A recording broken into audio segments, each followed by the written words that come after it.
ವಿ.ಬಿ.ಜಿ. ರಾಮ್ಜಿಯಲ್ಲಿರುವಂತಹ ವೈಫಲ್ಯಗಳನ್ನು ಆ ಭಾಷಣದಲ್ಲಿ ಉಲ್ಲೇಖ ಮಾಡಿದ್ರು. ಅದನ್ನು ರಾಜ್ಯಪಾಲರು ಪ್ರಸ್ತುತಪಡಿಸೋದಕ್ಕೆ ಹಿಂಜರಿದ್ರು. ಅದು ಎಷ್ಟು ಸತ್ಯವೋ ಅಟ್ ದ ಸೇಮ್ ಟೈಮ್ ಅದರಲ್ಲಿರುವಂಥ ಕೆಲವೊಂದು ಪಾಯಿಂಟ್ಸ್ ಪ್ಯಾರಾಗಳೇನಿತ್ತು, ಕಾನೂನು ಸುವ್ಯವಸ್ಥೆ ಸುಭದ್ರವಾಗಿದೆ, ಪಂಚ ಗ್ಯಾರಂಟಿ ಯಶಸ್ವಿಯಾಗಿದೆ ಅನ್ನೋದು ಕೂಡ ಅಷ್ಟೇ ರಾಂಗ್ ಅಲ್ವಾ? ಕಾನೂನು ಸುವ್ಯವಸ್ಥೆ ಎಲ್ಲಿ ಸರ್ ಹದ್ಬಸ್ತ? ಏನು ಇದು ಗುಜರಾತ್ ಥರ 2,000 ಜನನ ಕೊಂದಿದ್ದಾರ, ಮಣಿಪುರ್ ಥರ ಆಗಿದೆ, ಇಲ್ಲ ಉತ್ತರ ಪ್ರದೇಶ ಥರ JCB ಪಾಲಿಟಿಕ್ಸು ಮಾಡ್ತಾ ಇದ್ದಾರೆ. ಅಲ್ಲಿ ನೋಡಿ ರಾಡುಗಳು ದೊಣ್ಣೆಗಳು ತಗೊಂಡೋಗಿ ಕ್ರೈಸ್ತರ ಮನೆಗಳನ್ನ ನುಗ್ಗಿ ಹೊಡಿತಾ ಇದ್ದಾರೆ. ಈಗ 75 ವರ್ಷ ಆಗಿದೆ ಸ್ವತಂತ್ರ ಬಂದು. ಕೇರಿ ಯಾಕೆ, ಕೊಲಕೇರಿ ಯಾಕೆ, ವಿಲ್ಲಾ ಯಾಕೆ, ಬಂಗ್ಲೋ ಯಾಕೆ?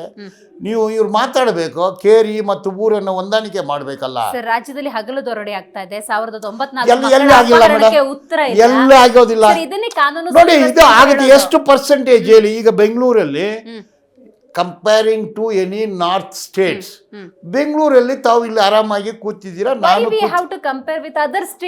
ನಮ್ಮ ಸ್ಟೇಟ್ ಕಂಪ್ಯಾರಿಟಿವ್ ಸಿ crime is part of human life.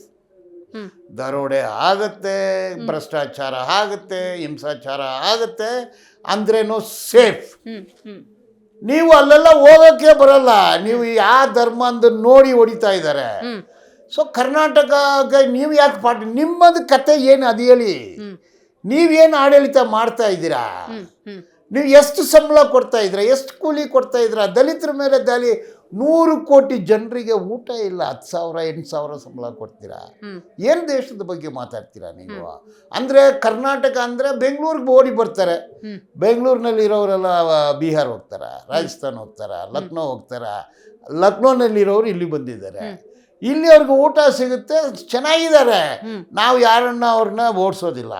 ಇದೇ ಬಾಂಬೆಗೆ ಹೋದರೆ ಹೊಡಿತೀರಾ ನೀವು? ಡೆಲ್ಲಿಗೆ ಹೋದರೆ ಹೊಡಿತೀರಾ ನೀವು? ಲಕ್ನೋ ಹೋದರೆ ಹೊಡಿತೀರಾ? ಪಾಟ್ನಾದಲ್ಲಿ ಹೊಡಿತೀರಾ?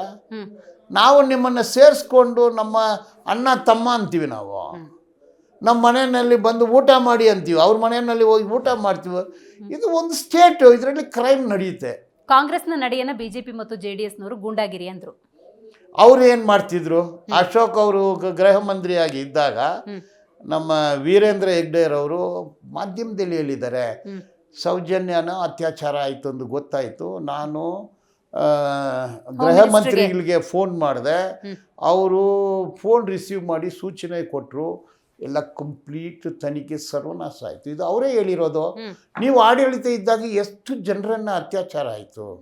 ಏನು ಮಾಡಿದ್ರಿ ನೀವು? ಎಷ್ಟು ಹುಡುಗಿರ ಕೊಲೆ ಆಯಿತು?